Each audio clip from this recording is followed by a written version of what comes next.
ஆகவே பிராமணனையே கர்ப்பகிரகத்துக்குள்ளே போகக்கூடாதுன்னு சொன்னது இந்து மதம். கர்ப்பகிரகத்துக்குள்ளே போய் பெருமாளை தொடுறதுக்கு சில பிராமணங்களுக்கு தான் இருக்கிறது உண்டு, நாட் ஆல், எல்லோரும் உள்ளே போயிட முடியாது.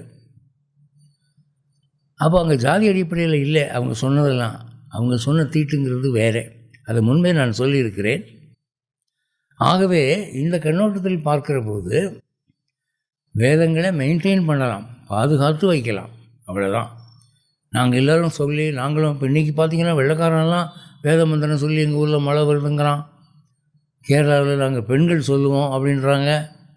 இப்படியெல்லாம் கிளம்பிட்டாங்க. அது அவங்க இஷ்டம், அதுக்கான ரிஸ்க் அவங்க தான் எடுத்துக்கிறாங்க. அந்த கர்மாவுக்கான பலனை அவங்க தான் அனுபவிக்க போகிறாங்க. இதில் என்ன ஒரு திருப்தி வந்துடுதுன்னு எனக்கு தெரியல.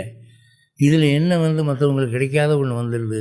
இதை செய்யாத, அங்கே எலக்ட்ரிக் ஷாக்கை வரும், அந்த லைவ் ஒயருக்கு அங்கே போகாதேன்னா போகாமல் இருந்துட்டு நமக்கு தான் நன்மை. இல்லைன்னா அப்படி தான் தொடுவேன், ஏன்னா ஷாக் அடித்து இனி தான் சாவை. அது மாதிரி சில விஷயங்கள்ங்க இதெல்லாம். ஆகவே இந்த வேத மந்திரங்களுடைய பெருமையை நாம் உணர்த்தலாம். அந்த வேத மந்திரங்கள் எவ்வளவு நடத்தியிருக்கு. நம்ம கதைகளில் படிக்கிறோமே, பச்சை மரத்தை ஒரு வேத மந்திரம் சொல்லி ஒருத்தன் குப்புன்னு தீப்பத்தை வச்சான் பார்க்குறோம். அந்த காலத்தில் பண்ணப்பட்ட யாகங்கள் எதுவுமே வீணாக போகலை. சரஸ்வதி நதி உருவாக்கினான் ஒருத்தன், கிருதன் ஒருத்தன்.